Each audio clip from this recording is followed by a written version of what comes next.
ងអូនគ្រប់ពេលវេលាព្រោះស្រឡាញ់ទៅតាមខែពុំងារៀងរាល់ថ្ងៃបែបនេះតើបងคงដែរតាមែនទេថ្លៃ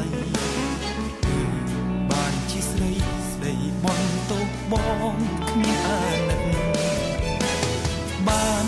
បងយកចិត្តទុកដាក់គ្រប់ពេលគួរសប្បាយចិត្តតែអូនបែកគិតថាបងមេរុំ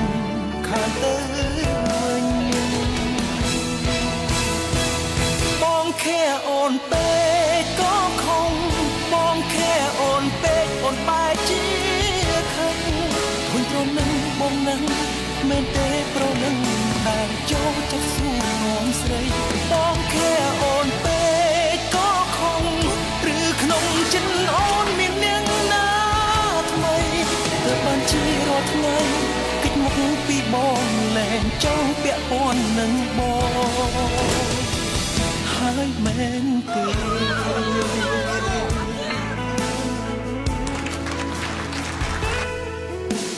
ព្រមស្រឡាញ់ទៅតាមហួងហែងអូនគ្រប់ពេលវេលាព្រមស្រឡាញ់ទៅតាមខែពុំងារៀងរាល់ថ្ងៃបងធ្វើបែបនេះតើបងខុសដែរតាមែនទេថ្លៃស្រីស្ដីបន់ទោសបងគ្មានអាណិតបាន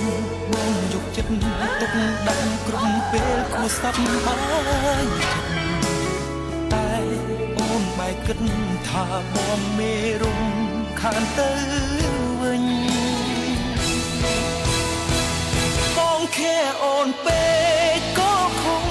បងខែអូនពេកអូនបែកជាខឹងប្រនឹងបងនឹងមែនទេប្រនឹងដែរចូលចិត្តសួរងំស្រីបងខែអូនពេកក៏ខំឬក្នុងចិត្តអូនមាននាងណាថ្មីទើបបានជារាល់ថ្ងៃគិតមុខពីបងលែងចង់ពាក់ព័ន្ធនឹងបងហើយមែនទេ